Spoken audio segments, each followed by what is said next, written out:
인더스트리얼 로봇은 지금까지 65년 동안 인간이 멀리 떨어지게 하는 변화였고, 그 다음에 최근 25년 동안은 인간이 많이 참여하는 쪽으로 바뀌었어요. 로봇이 들어오면 사람이 빠지는 것 같지는 안 그래요. 로봇은 그거밖에 못하니까 나머지는 인간이 도와줄게. 앞으로는 어떻게 바뀌어요? 인간을 대신하는 게 아니에요. 인간한테 공간의 자유를 줍니다. 내가 안 옮기고도 옮겨줘. 내가 안 가고도 간 것 같이 만들 수 있어. 전쟁터에 내가 안 나가도 돼. 엄청난 메리트가 전쟁에서 나타나요. 타임머신은 존재하지 않지만 로봇은 스페이스 머신으로 우리한테 다가오고 있는 거고. 안녕하십니까. 방금 소개받은 김준호입니다. 지금 제목은 로봇 산업의 발전 방향인데요. 제가 실은 이 처음에 주제를 휴머노이드에 대해서 얘기해 달라 그래가지고 제가 고민을 하다가 제목 바꾸는 걸 요청드렸습니다. 그래서 한국 로봇 산업이 지금 어떻게 되고 있는지 그걸 아는 게 더 중요하고, 실은 휴머노이드에 대해서는 저는 지금 휴머노이드 연구를 안 하고 있습니다. 과거 휴머노이드를 4m 넘는 휴머노이드도 개발했었고, 한 50cm 되는 휴머노이드도 개발했었고, 여러 가지 남들이 안 할 때는 했는데 이제 남들이 다 하니까 제가 안 해도 되잖아요. 저는 남들이 다 하면 저는 안 합니다. 빠집니다. 안 할 때는 하고. 지금은 휴머노이드를 제가 안 하는데, 저는 휴머노이드에 대해서 지금 좋은 이야기를 해드릴 게 없어요. 휴머노이드에 대해서. 그래서 제가 휴머노이드에 대한 강연이 나오면은 제가 다른 부회장보 시켜가지고 강의해라 그러고 저는 빠지고 그랬는데, 이제 좀 휴머노이드에 대해서 우리나라가 좀 정리를 해야 될 것 같아가지고 오늘 기쁜 마음도 있고, 여러분들하고 같이 만나는 기쁜 마음도 있고, 또 우리나라의 현실, 휴머노이드의 현실, 이런 것들을 알려야 되는 그런 무거운 마음도 있습니다. 그래서 저는 로봇에 대해서 얘기할 때 책에 읽은 것 가지고 로봇에 대해서 이야기하지 않습니다. 한국에는 그런 사람들이 너무 많아요. 저는 제 경험을 바탕으로 로봇을 이야기하는 거지. 그래서 좀 다른 사람들하고 이야기하는 게 다를 거예요. 그래서 이런 순서로 이야기하려고 그래요. 이런 순서로 이야기하려고 그러고, 대한민국 로봇 산업. 지금 로봇은 전 세계 시장이 한 100밀리언 정도, 한 130조 정도 되는 거죠. 130조 되는 시장이 전 세계에 로봇이 있고, 그 다음에 산업용 로봇은 그 중에 한 68빌리언, 그러니까 한 80조 정도 되겠죠. 80조 정도 되는 그런 시장이 있고, 산업용 로봇은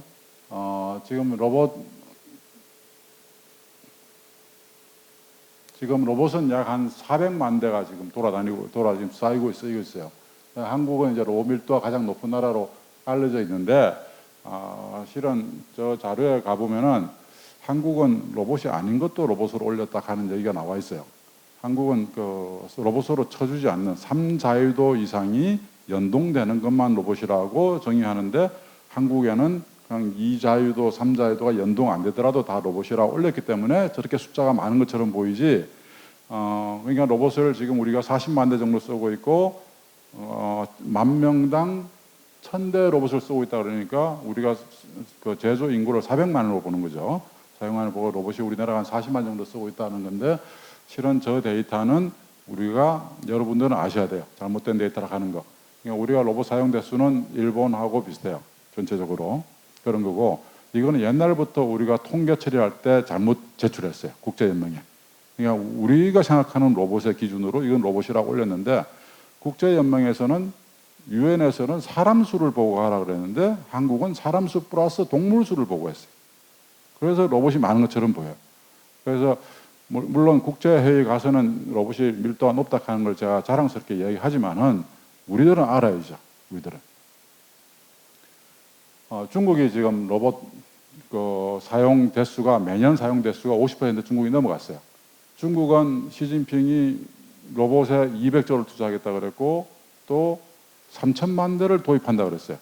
그런데 한국은 로봇 도입 대수가 3만 대 정도, 재작년에 3만 대 정도 도입했고, 한국이 4차 5개년 계획 나왔을 때 100만 대 로봇 도입을 하자 그랬는데, 그 계획은 지금 없어지고 휴머노이드에서 다 채워졌어요.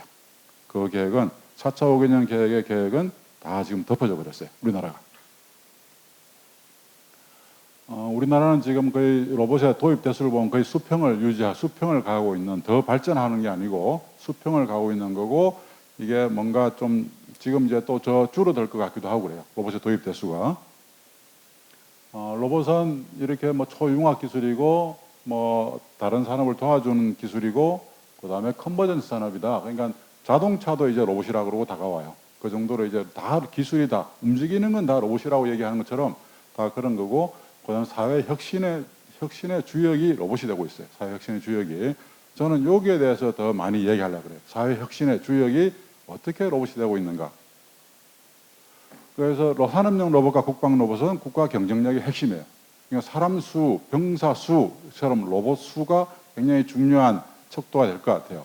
그런 거고, 그 다음에 서비스 로봇은 국민 삶을 더 나아지게 하는 거고, 로봇은 그 스케일 업이 아니고 스케일 아웃하는 아주 좋은 수단이에요. 그래서 점점 로봇이 갈수록 사업적 그 비즈니스적 그 가치가 있을 거고, 병사 수가 늘어나는 것처럼 로봇 수도 계속 늘어나야지 경쟁력이 생기는 거고 그런 거예요. 그러니까 탱크, 포항제철 같은 경우에 큰 용광로 만들면 되잖아요. 그게 스케일업이에요. 크게 만드는 거. 로봇은 대수가 늘어나야 돼요. 그래서 로봇이 의미 있는 거고, 지금까지 로봇 산업이 메타 산업 역할을 했어요. 다른 사람을 도와주는 역할을 했어요. 그러니까 로봇을 만들어서 장비 업체나 시스템 업체에 보내면은 거기서 시스템을 만들어서 반도체, 자동차에 들어갔어요. 이 구조에 머물러 있을 때는 로봇은 돈을 벌 수가 없었어요. 돈을 벌기 어려운 산업이에요. 그냥 남을 도와주는 산업이에요. 그래서 로봇 산업 사업하면서 돈 벌지 마라 그랬어요. 그냥 봉사하는 마음으로 즐겁게 해라. 그렇게 했는데 이제 로봇 산업이 바뀌었어요. 시대가 바뀌었어요. 로봇으로 돈 벌 수 있는 시대가 다가오고 있어요. 어떻게 보냐? 휴머노이드로 가냐? 아니면은 사회 혁신의 주역으로 가냐? 두 가지 우리가 선택해야 돼요. 그래서 저런 식으로 전에는 이제 로봇 만드는 장비 업체가 사가지고 인테그레이션 다 했는데 제가 어떤 장비 업체에다가 로봇을 100억어치 판 적이 있어요. 100억어치. 근데 저 장비는 저희 로봇을 3대 써서 장비를 한 대를 만드는데 그 업체가 1년 올린 매출 보니까 2천억 하더라고요. 그러니까 장비까지 다 할 수 있으면 얼마나 좋겠어요. 그러니까 근데 지금 새로운 산업들이 기존 산업은 그렇게 바꾸기 어려워요. 기존 산업들은 그렇게 바꾸기 어렵고 왜냐하면 고객하고 경쟁할 수는 없으니까 바꾸기 어려운데 새로운 산업들은 이것들이 로봇 기업들이 장비까지 다 하게 되는 왜냐하면 다 장비들이 로봇 중심으로 바뀌기 때문에 전에는 공정 중심이 많았어요. 근데 지금은 이제 공정들이 거의 다 끝났고 로봇 중심으로 다 바뀌고 있어요. 그래서 이런 것들이 될 거다 하는 거고 제 경험을 좀 말씀드릴게요. 제 경험을 저는 기계공학 18년 하고 로봇을 38년 했어요. 그러니까 전 세계에서 로보틱스 박사가 박사과정이 처음 생겼을 때 제가 1회 입학생으로 들어왔어요. 운 좋게 1회 입학생으로 들어왔고 세 번째 졸업했고 저는 또 운 좋은 거는 저는 로봇의 디자인을 전공했어요. 디자인 어떻게 하냐면 저 스페이스 셔틀이 밑에 타일에 방수 작업을 해줘야 되는데 2만 개 타일에 방수 작업을 갔다 오면 올랐다 오면 해줘야 돼요. 저 방수 작업하는데 저 케미컬이 위험해가지고 사람이 우주복이 입고 한 달 걸려서 해요. 4명이서. 근데 그거를 로봇으로 빨리 해달라는 거예요. 빨리. 나사에서 온 프로젝트예요. 그런데 저걸 이제 로봇이 할 수 있는 영역으로 나눠가지고 저기에 제일 적합한 로봇을 설계해 주는 거. 그걸 인공지능으로 다 했어요. 인공지능으로. 그때 이미 인공지능으로 다 설계했어요. 다. 제가 밤에 런 시켜놓고 하면 아침에 오면은 결과가 답을 내주는 그런 인공지능을 개발했는데 근데 참 인생이 아이러니하게도 제 인생이 그 인공지능을 대신하는 삶을 살고 있어요. 그러니까 인공지능이 저를 대신해야 되는데 제 삶은 거꾸로예요. 인공지능을 제가 대신하는 거예요. 왜냐하면은 사회에 나오는 대부분의 로봇 설계, 작업이 있을 때 거기에 맞는 작업 문제들은 수치화될 수 있는 파라미터들이 많지가 않아요. 그래서 그걸 제가 다 하고 하니까 결국 이런 변형을 만들어내는 것, 작업 있을 때 그 작업으로부터 가장 적합한 로봇이 뭐냐 그걸 찾아내는 일, 그런 일을 하는 거를 제가 평생 지금 하고 있는 거고 삼성전자 제가 일본 회사 거쳐가지고 삼성전자 가가지고 비로소 제가 좀 사람이 됐어요. 그러니까 그 전까지는 좀 사람이 아니었냐. 쭉 하늘을 보고 살았어요. 하늘 보고. 근데 삼성전자 가가지고 현실을 보게 됐어요. 현실을 보게 됐고, 그게 저한테 가장 큰 변화였고, 그 다음에, 제가 살면서 학교 다닐 때는 취업할 걸 생각하고, 키스트 갔을 때는 또 유학 갈 미국을 생각하고, 미국에 있을 때는 한국을 생각하고, 또 일본에 갔을 때는 또 한국을 돌아오는 한국을 생각하고 살았어요. 그래서 자기가 속해 있는 사회를 사랑하지 않았어요. 근데 삼성전자 들어가면서 제가 그때서 좀 늘 그게 이상하게 느꼈어요. 왜 나는 늘 미래만 보고 살까? 그래서 삼성전자에 들어가면서 저는 삼성전자를 제일 사랑해야 되겠다. 응? 그러니까 박사들 들어오면 다 논문 써요.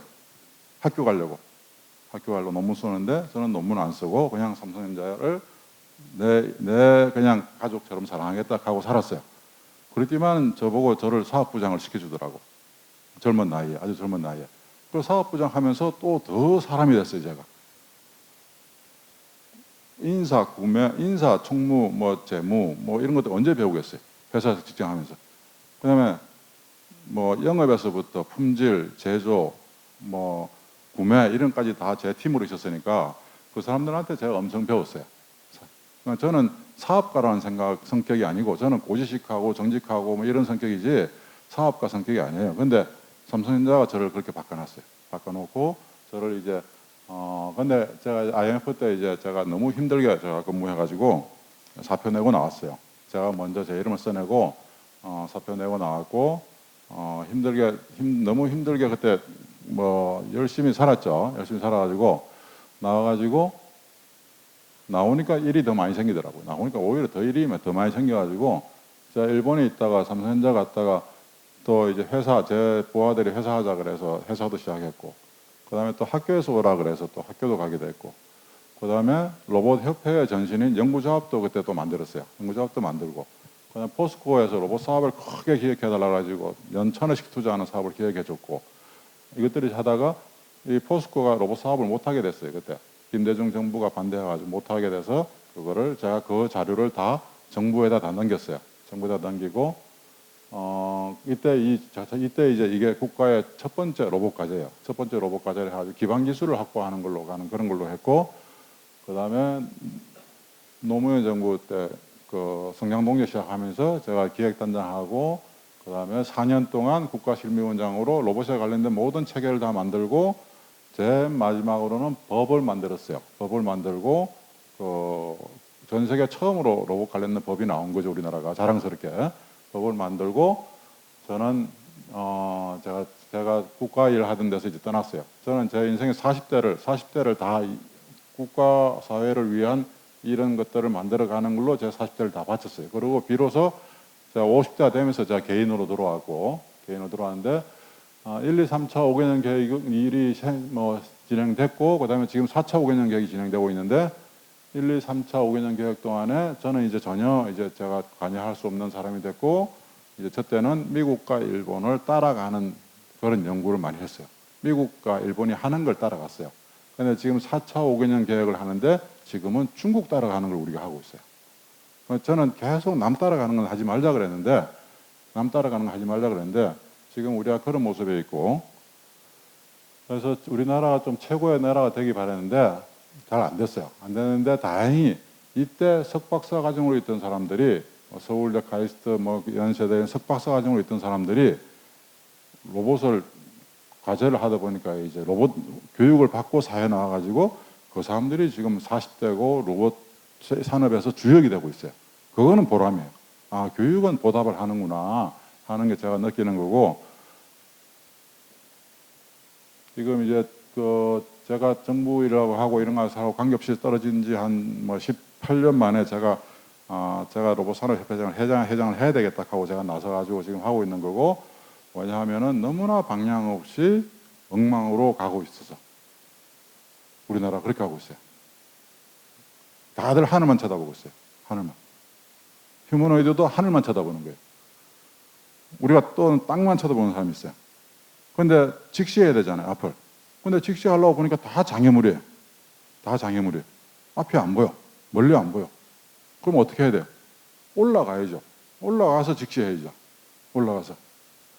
근데 그런 노력을 안 하고 현재에서 그냥 땅을 보거나 앞을 보거나 하늘을 보고 있어요. 근데 하늘을 보고 있는 사람이 너무 많아요. 우리나라는. 미국이나 일본이나 중국이 얼마나 고맙겠어요? 그런 사람들 때문에. 응? 스스로 경쟁력을 떨어뜨리니까. 그래서 회사는 99년도에 시작했고 회사를 처음에 미션은 로봇을 개발해 주는 일을 했어요. 우리 국가 사회를 위해서 로봇을 개발해 주는 일을 하자 그러고 홈페이지도 R&D.RE.KR로 해서 우리가 로봇의 국가연구소가 되자 그랬고 보통 국가연구소의 첫 번째 로봇들은 다 저희가 개발해 주고 그랬어요. 반도체 로봇은 모든 종류의 반도체 로봇을 다 개발했어요. 반도체 클린룸 로봇이에요. 반도체 로봇은. 그러니까 이거는 뭐 전 세계에서 저희만큼 개발을 많이 해본 사람이 없어요. 그 다음에 바이오 쪽에서 엄청 찾아와가지고 다 개발했어요. 해달라는 거 다 개발했어요. 돈이 안 돼요. 한국은 돈이 안 돼요. 바이오 하지 마세요 하는 얘기를 많이 들었어요. 바이오는 하지 마세요. 돈이 안 돼요 하는 얘기 많이 들었는데 계속 그냥 찾아오니까 그냥 계속 해줬어요. 계속 해줬는데 마지막에는 상장 회사도 2개 생겼어요. 질량 분석기 만드는 회사, 그 다음에 항생제 내성, 알츠하이머 진단, 결핵 진단 해주는 회사 2개가 상장 회사 생겼고 맨 밑에 있는 거는 세포 치료제 양산하는 거예요. 세포 치료제 양산하는 그런 자동화 장비인데 이런 기술을 개발했는데 너무 억울해가지고 한국에서는 도저히 안 되는 거예요. 한국의 엔지니어들은 왜 이렇게 힘들까? 한국 엔지니어들은 이렇게 성실하게 개발해줘도 돈이 안 되는 거예요. 참 한국 엔지니어들이 너무 미안해요. 저는 엔지니어 되라고 후배들한테 얘기했지만은 너무 미안해요. 한국 엔지니어들이 제일 요새 결혼 상대로 뭐 결혼 정보회사에서 결혼 상대 이렇게 보면은 엔지니어는 저 밑에 있어요. 변호사, 검사, 의사 있고. 한국이 미래가 밝으냐 하는 거는 한국의 엔지니어들이 얼마나 희망을 갖고 사냐 이게 척도인데 한국이 미래에 밝냐 안 밝냐 하는 거는. 근데 한국 엔지니어들이 그렇게 살고 있어요. 이렇게 아무리 개발해줘도 돈이 안 돼. 시장이 작아요. 원래 본질적으로 시장이 작고 그 작은 시장도 다 외국 제품을 선호해요. 덴탈도 다 개발해줬고 그래서 이런 것들 다 개발해준 것들에 뭐 예고 뭐 이런 것도 뭐 새로운 신기술을 개발하고 그랬는데 하여튼 조금씩 하고 있고 그래요. 그래서 한국에서 개발을 해놓은 게 돈이 안 돼서 억울해가지고 미국으로 가져갔어요. 미국으로 가져가가지고 미국에서 뭐 좀 미국에서 유명한 저분도 유명한 분인데 로봇산업협회 회장도 하고 유명한 분인데 저분이 자기가 해보겠다. 이건 굉장히 의미 있는 일이다. 이건 질병과 싸우는 일이에요. 질병과 싸우는 의미 있는 일이다 생각하고 그분들이 이제 한 6년 전부터 계속 하고 있고 그래서 이런 모든 모듈들을 다 로봇화 되도록 로봇이 작업을 인간이 하던 방식으로 로봇은 작업 못합니다. 로봇이 할 수 있도록 주변 장치들을 다 개발해줘야 돼. 그래서 이런 복잡한 시스템이 나오고 또 저런 바이오뱅킹 나오고 이런 시스템이 나오는데 지금은 이제 우리나라는 인간과 휴머노이드가 서로 뭐 LLM으로 소통한다 그러고 이런 얘기 하는데 현장에서는 인간이 로봇하고 소통하는 게 아니고요. 인간이 저 큰 시스템하고 소통해야 돼요. 저 큰 시스템하고. 저 큰 시스템이 휴머노이드에 해당하는 거예요. 저에게 휴머노이드는 저 큰 시스템이에요. 100개, 200개 모터가 들어가 있고 굉장히 많은 모듈들이 들어가 있는 저 큰 시스템이 저한테는 휴머노이드예요. 그래서 미국 유럽 대기업들에 지금 다 나가고 있고 고맙게. 근데 처음에 미국에 세대가 나가니까 그 다음부터는 이 세대가 다 고객을 소개시켜 주더라고요. 그래서 미국은 너무 참 좋구나. 응? 한국은 자기만 쓰게 해달라 그러고 남한테 팔지 말라 그러고 그러는데 그래서 한국은 사기치기가 좋아요. 거기 들어와서 실패해도 또 저희가 실패해도 돼요. 근데 미국은 서로 다 연결돼 있어요. 그래서 영업을 막 도와주는 거예요. 그래서 쫙 퍼져나가요. 퍼져나가는데 나중에는 무섭더라고요. 뭐가 무서우냐 하면은 한 군데서 문제가 생기니까 다 알아버려요. 한 군데서 문제 생기니까. 야, 미국에서 하는 거는 한국처럼 해서는 안 되는구나. 그런 걸 제가 느꼈고 더 완벽해지도록 지금 노력하고 있어요. 바이오뱅킹도 다 전 세계 최고로 지금 하는 걸 하고 있고 이게 서머 피셔가 저희 대리점 하고 있고 그래서 이건 GMP 쪽으로 넘어가고 있고 로봇은 완성이 아니고 시작이에요. 로봇은. 사람들은 로봇을 완성하려고 그래요. 로봇은 저한테는 완성이 아니고 그 로봇 가지고 뭐 할래? 로봇 가지고. 그거 당신의 로봇과 함께 당신의 미션은 뭐냐? 그걸 전 중요하게 보지 로봇을 완성하는 거 그걸 중요하게 보잖아요. 휴머노이드를 만든다 그러면 휴머노이드 가지고 뭐 할래? 휴머노이드 가지고 뭐 전쟁을 할 거야, 뭐 뭘 할 거야? 인간은 어떻게 도움을 줄 거야? 저는 휴머노이드 안 하는 것 중에 한 개는 아니 지금까지 제가 수천 명의 일자리를 만들고 찾아주고 했는데 그것만 인간의 일자리 만드는 것도 힘든데 저보고 휴머노이드 일자리 만들어 주라고요? 휴머노이드 일자리 누가 만들어 줄 거예요? 사람의 일자리 만들어 주는 것만 해도 힘들었는데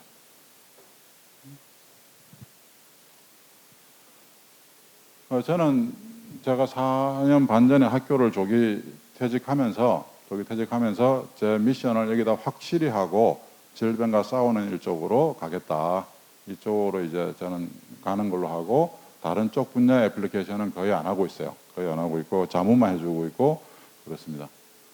그래서 이런 올리고 합성 이것도 세계 최고의 수준으로 지금 만들려고 그래요. 올리고 합성. 지금 합성 생물학 하면서 이제 진단, 신약 이런 것들이 다 이제 옛날에는 유전자 공학은 있는 유전자를 가지고 변형하는 거였는데 여기서는 이제 처음부터 다 만드는 거예요.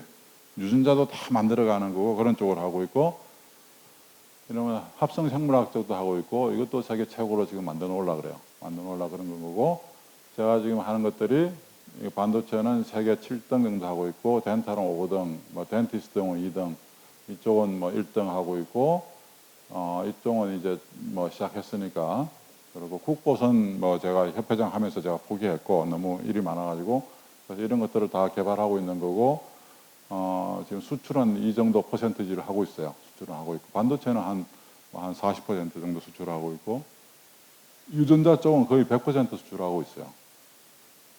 그래서 세계화로 가고 있는 회사고 그런데 운적 뭐 열심히 하다 보니까 이제 로봇 기업 중에서는 뭐 잡코리아에서 뭐 3위로 이렇게 나와 있고 뭐 그래요. 저는 회사의 대표는 매출과 이익이 명함이라고 좀 배웠는데 요새 보면 안 그런 것 같아요. 좀 주식시장은 전혀 안 그런 것 같아요. 주식시장은 매출과 이익뿐만 아니고 뭔가 희망이 굉장히 뭐 중요한 것 같고 저희는 지금 아직 상장 안 했고 상장할 계획도 없습니다. 그래서 그 로봇 저는 항상 무슨 일을 하든지 남을 위해서 일하는 사람들이 성공할 확률이 높다 이런 얘기를 늘 합니다. 늘 하고 을의 삶을 살아라. 제가 삼성전자 있을 때 결심한 게 을의 삶을 살겠다는 것이에요. 삼성전자에 있는 사람들이 다 갑이더라고요. 갑으로 살아요. 영업하는 사람도 갑으로 살아요. 대리점 위에 갑이에요. 저 그걸 보고 우리나라가 이렇게 살면은 어떻게 하나? 응? 그래서 삼성전자에 있을 때 저는 을의 삶을 살겠다고 생각했어요. 그런데 그렇게 이야기하면 친구들이 웃어요. 네가 무슨 을이냐 그러고 웃는데 실은 너는 갑 같은 을이야 뭐 이런 얘기하고 그러는데 을이라 하는 게 결국 남을 위해서 사는 거. 공사 남을 위해서 끊임없이 내가 잘 되려고 하는 게 아니고 그런 삶을 살아라 그러고 후배들한테 잘 이야기하고 있어요. 로봇의 역할을 보죠. 로봇은 이때 나온 거고 칼을 차벽에 쓴 강제 노동의 의미로 로봇이 등장한 거고 이 배경은 이 대량 생산이에요. 대량 생산이고 포드 T 모델이 4명의 마스터가 12시간 걸쳐서 저 차를 한 대 만들었는데 저거를 대량 생산으로 넘어가면서 무빙 어셈블리 라인 사람은 서 있고 조립하는 거예요. 무빙 어셈블리 라인이 나오면서 84개의 공정을 그러니까 최소한 84명이 필요한 거죠. 이게 하니까 1시간 30초에 1분 30초에 차가 한 대씩 나오게 됐어요. 그래가지고 일반 대중들이 쓸 수 있게 됐어요. 이 공정이 지금 우리의 삶을 바꾼 엄청난 혁명이에요. 이 공정 이렇게 바뀐 게 우리가 비로소 일반인들이 자동차를 탈 수 있게 됐어요. 그전에는 귀족들만 탔어요. 자동차 가격이 현재 가격으로 몇 억이었어요. 3, 4억이었어요. 이 자동차가 나오면서 현재 가격으로 3, 4천으로 떨어져요. 그래서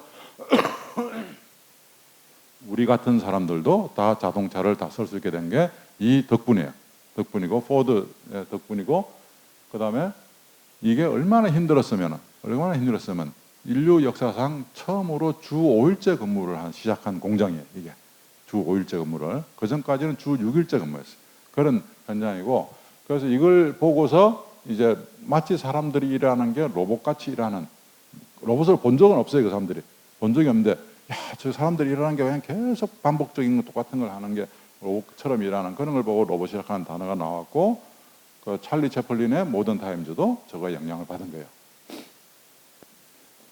그러다가 이 대량생산 공정이 계속 진화를 해요. 진화를 하면서 또 로봇 기술이 계속 발전하면서 1959년도에 저 로봇이 이제 탄생했고 61년도에 처음으로 로봇이 적용돼요.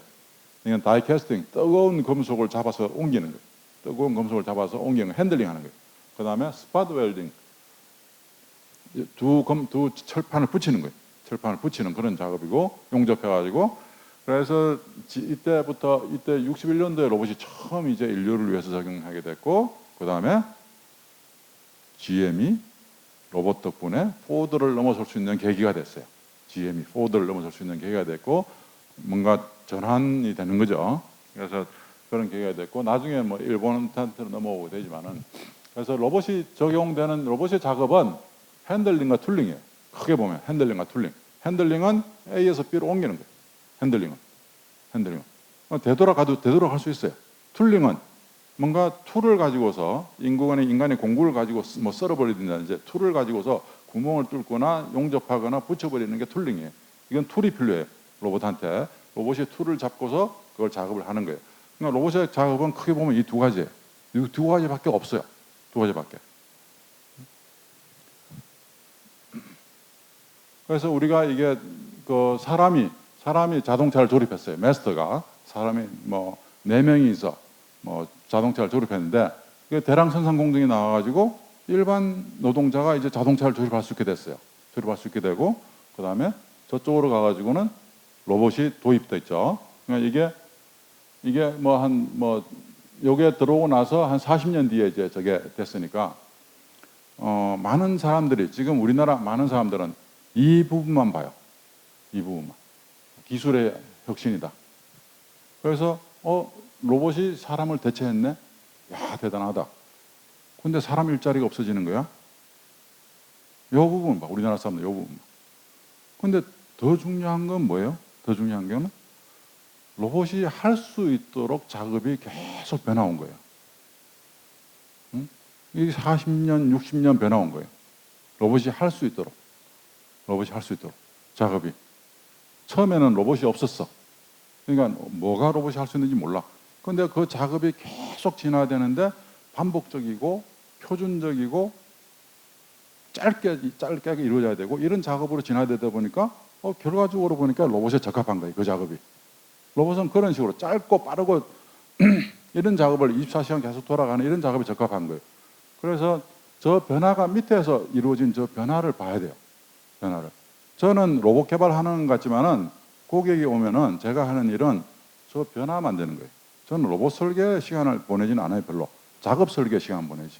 로봇이 할 수 있는 작업으로 그 사회를 바꾸는 거예요. 작업으로. 로봇이 할 수 있는 거는 뭘 할 수 있는지 저는 아니까 그걸 하는 거고, 그 다음에 이제 2단계로 넘어가요. 로봇이 사람과 협력하게 돼요. 사람과 협력하게 되고, 그 다음에 이게 제가 있던 삼성전자에 이제 VTR 조립 라인인데, 나중에는 이게 짭 체인지가 너무 느리니까 이런 식으로 이제 사람하고 같이 하는 플렉시블하게 이렇게 바뀌게 되고, 그 다음에 공간을 확장해주는 로봇이, 특히 모바일 로봇이 나오면서 공간을 많이 확장해줘요. 공간을 확장해주는 저런 게 나왔고, 근데 이게 2013년인가 이때 나와가지고 아마존이 이 회사를 샀어요. 키바 시스템을. 지금 이 로봇을 아마존이 100만 대 정도 쓰고 있어요. 100만 대. 어마어마하게 쓰고 있죠. 100만 대 쓰고 있어요. 아마존은 굉장히 잘 선택하고 잘 하고 있는 회사예요. 이 로봇 나오면서 이 로봇을 보니까 이거는 핸들링도 안 하고 툴링도 안 해요. 핸들링하고 툴링은 저기서 피킹하고 플레이싱 해야 되는데 이건 너무 어렵잖아요. 너무 어려우니까 로봇이 뭐라 그러냐면은 그건 사람이 해줘. 사람이 해. 그거는 난 못해. 그럼 사람이 로봇한테 물어, 넌 뭐 할래? 그러니까 저 넓은 공간에 돌아다니는 건 넌 안 해도 돼. 사람한테. 저 운동장 10개가 되는 넓은 공간에 돌아다니는 건 내가 돌아다닐게. 너는 내가 못하는 피킹을 네가 해라. 그래 둘이 결합된 거예요. 이게 머니플레이션은 사람이 하고 모빌리티는 로봇이 하고. 이 로봇이 나오면서 제가 하던 강의 자료를 학교에서 하던 걸 완전히 내용을 바꿨어요. 로봇의 새로운 역할로 해가지고. 그래서 이런 것들이 생겼고, 지금 그래서 우리가 첫 번째, 지금 인더스트리얼 로봇은 지금까지 65년 동안 인간을 멀리 두게, 인간이 멀리 떨어지게 하는 변화였고, 그 다음에 최근 25년 동안은 인간이 많이 참여하는 쪽으로 바뀌었어요. 오히려 인간이 더 작업에 많이 참여하는 쪽으로 바뀌었어요. 그런 변화가 이루어졌던 거고, 우리가 로봇이 들어오면 사람이 빠지는 것 같지는 안 그래요. 로봇은 그것밖에 못하니까 이건 해야 되는데 그것밖에 못하니까 나머지는 인간이 도와줄게 하고 들어가는 거예요. 인간이 더 많이 참여하는 거예요. 이게 크게 이제 1단계, 2단계예요. 페이즈 1, 페이즈 2예요. 이런 거고, 그래서 4개의 로봇의 역할이 정리됐어요. 4개의 로봇의 역할이 됐고, 그 다음에 이제 앞으로 그럼 어떻게 바뀔까? 앞으로는 어떻게 바뀔까? 그게 우리나라의 미래를 결정하는 거예요. 여기서 우리가 지혜가 있어야 되고, 똑똑함이 있어야 되고, 그래요. 앞으로 어떻게 바뀔까? 휴머노이드일까? 로봇은 모션에 대한 학문이에요. 인텔리전트 모션이에요. 로봇은 원래 인텔리전스가 로봇에 들어있어요. 그다음에 머니플레이션은 팔이고, 팔 하는 거고, 그다음에 모빌리티는 다리에 해당하는 거예요. 사람은 머니플레이션과 모빌리티 둘 다 갖고 있는 모바일 머니플레이터에 해당하고, 그럼 이 모션이 주는 가치는 뭘까? 가장 큰, 아까 역할은 그 4가지를 했지만, 이 로봇이 주는 가치는, 인간한테 주는 가치는 인간을 대신하는 게 아니에요. 인간을 대신하는 게 아니고 인간한테 공간의 자유를 주는 거예요. 공간의 자유를. 내가 안 옮기고도 옮겨줘. 내가 안 가고도 간 것 같이 만들 수 있어. 나는 집에 가도 돼. 근데 전쟁터에 내가 안 나가도 돼. 우리는 전선에 있지만 적한테는 전후방이 없도록 만들 수도 있어. 그러니까 이 공간의 자유를 갖게 되는 거에 엄청난 메리트가 전쟁에서 나타나요. 공간의 자유를 갖는 게. 6.25 때도 우리가 하늘은 미군이 지배했다면서요. 그 덕분에 우리가 그나마 그 정도 싸울 수 있었다면서요. 공간을 지배한다 하는 게, 로봇이 그런 인간한테 공간을 지배하는 기술로 다가오고 있어요. 그러니까 타임머신은 존재하지 않지만은 로봇은 스페이스 머신으로 우리한테 다가오고 있는 거고, 로봇에 PCA가 있어요. Perception, Cognition, Action. Perception은 눈, Sensing. 그 다음에 Cognition은 두뇌. 그 다음에 Action은 팔다리 움직이는 거. 저 안에 AI가 다 있어요. 저 안에.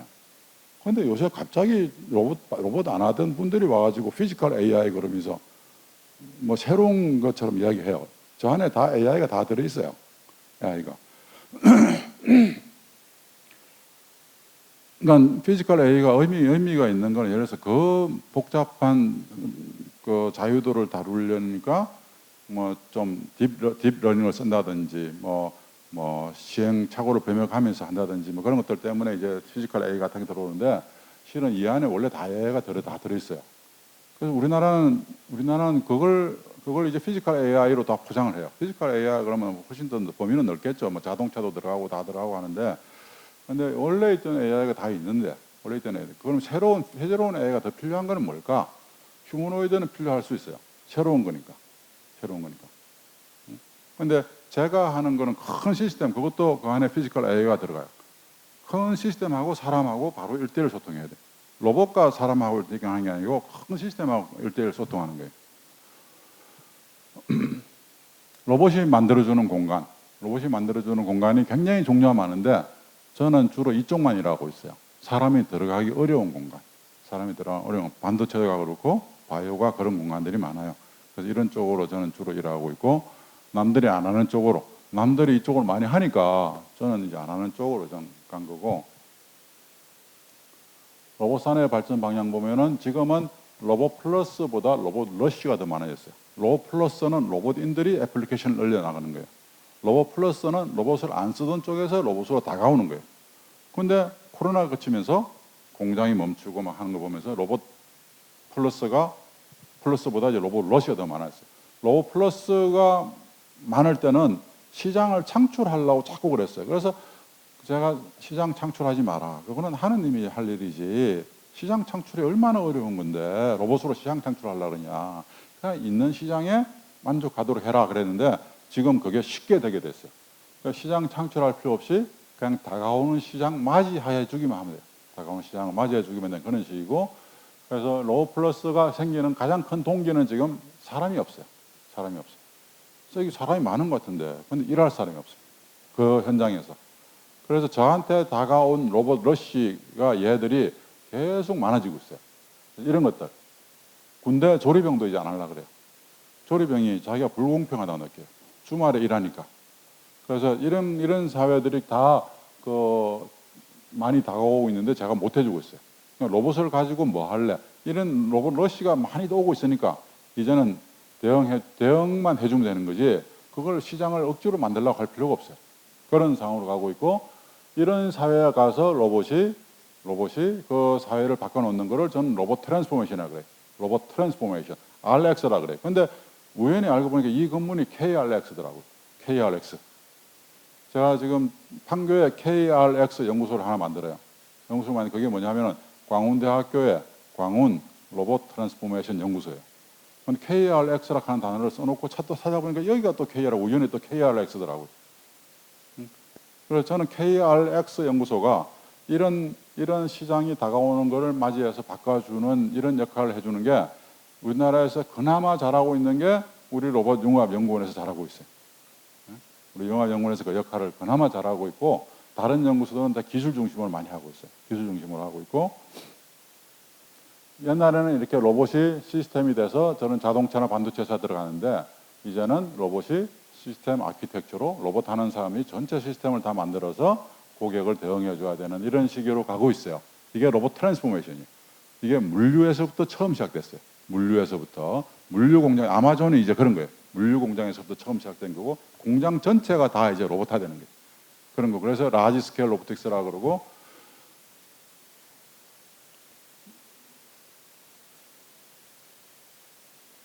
로봇이 이제 1단계가 페이즈 1이 이제 인더스트리얼 로봇이 툴링 핸들링 했고, 2단계가 휴먼 로봇이 조화를 이루는, 인간이 더 많이 참여하는 그런 식으로 갔고, 3단계는 어떻게 갈 거예요? 3단계는 이쪽으로 가겠다 하는 생각을 갖고 있는 사람이 있고, 이쪽으로 가겠다 하는 생각을 갖고 있는 사람들이 있어요. 휴머노이드로 갈까? 아니면 로봇 월드로 갈까? 로봇 월드 저 개념은 1970년대에 이미 일본에서 나온 거고, 사람이 있는 환경에서 로봇 쓰려고 그러지 말고 그냥 로봇한테 최적화해야 되는 환경을 만들어줘라. 그러면 비용도 줄일 거고 그런 거지. 왜 사람 환경을 만들어 놓고 왜 로봇이 들어가게 하냐.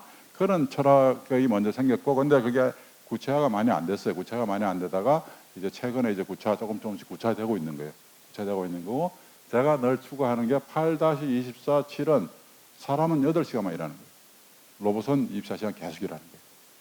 우리 청년들이 먹고 살려면은 이 정도의 수준의 부를 유지하면서 먹고 살려면 이걸 안 만들어주면 안 돼요. 왜냐면 일할 사람이 없으니까. 그러니까 미래에는 한 명이 지금보다 생산성을 10배 이상 나오게 하려면 이렇게 할 수밖에 없어요.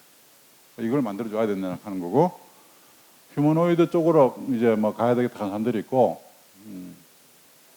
지금은 이제 사람은 이제 파트타임 협력자가 돼요. 그냥 난 8시간만 도와줄게. 난 24시간 못 도와줘. 8시간만 도와줄게. 그런 식으로 사람이 나오고 있는 거고, 이런 사회에서 아까 말씀드린 것처럼 이런 시각으로 바뀌었고, 이런 갈 때는 the way we work이, 우리가 일하는 방식을 바꿔야 되는 거, 그 다음에 로봇이 일할 수 있도록 바꿔줘야 되는 거, 그게 이제 제가 주로 설계하는 거예요. 제가 설계하는 거고, 제가 설계한 예를 들면은 이런 거예요.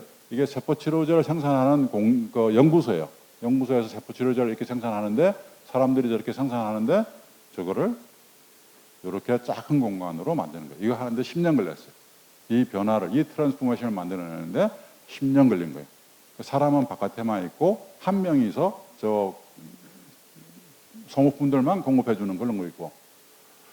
그래서 우리가 이노베이션 입장에서 보면은, 테크놀로지 이노베이션을 보면은, 테크놀로지가 존재하냐, 새로운 거냐 볼 때, 또는 마켓이 존재하냐, 새로운 거냐 볼 때, 테크놀로지가 새로운 걸로 하는 게 디스럽티브하고 레디컬 이노베이션. 테크놀로지가 존재하는 걸로 할 때는 인크리멘탈하고 아키텍처를. 그런데 인크리멘탈은 우리가 늘 하잖아요, 그죠? 늘 하는 거야.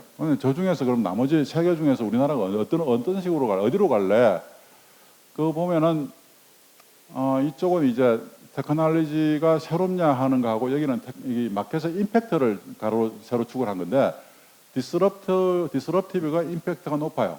레디컬은 임팩트가 낮아요. 레디컬은 뭐 기술로 새로운 거고 시장도 새로운 거지만 임팩트는 낮아요. 레디컬이 그런 상황이고 그러면 여러분들은 이 중에 이노베이션을 택하라 그러면 어느 거 택하겠어요? 여러분들은 저는 디스럽티브 아니면 아키텍처를 택할 것 같아요. 아키텍처를 택할 거고 레디컬은 좀 뭐 더 천재들이 하라고 좀 남겨둘 것 같아요.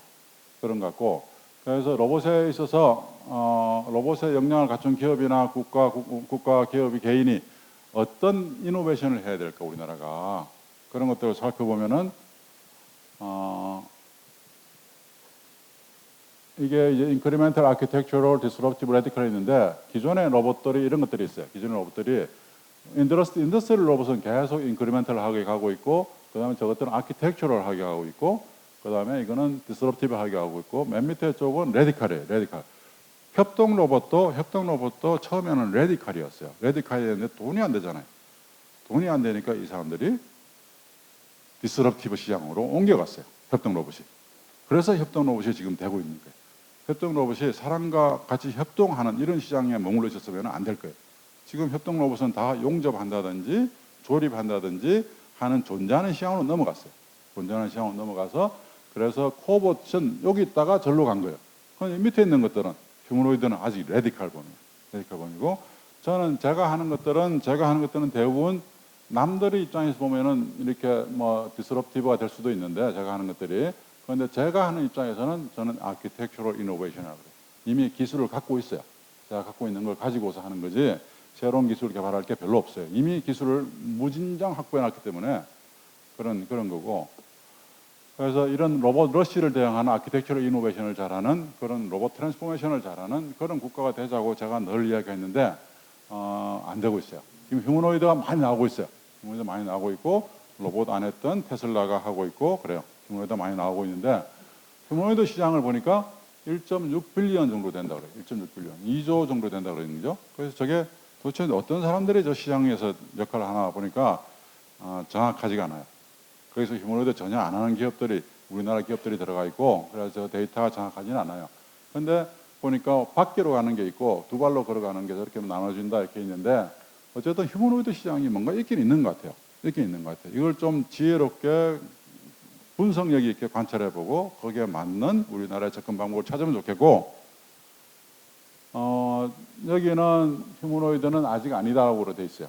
여기는 휴머노이드 아직 아니다고 돼 있고 휴머노이드가 되려면 세 가지 허들을 넘어야 돼요. 휴머노이드가 되려면 세 가지 허들을 넘어야 되는데 첫 번째가 듀얼함. 왜 양팔이 필요하냐? 답을 할 줄 알아야 돼요. 왜 양팔이 필요하지? 그 다음에 두 번째는 왜 양팔을 가지고 이동을 해야 되지? 바퀴를 가지고 이동하든지 이동을 해야 되지? 그 다음에 세 번째는 왜 이동을 하는데 꼭 걸어야 되지? 이 세 가지 답이 나와야지 휴머노이드가 성공할 거예요.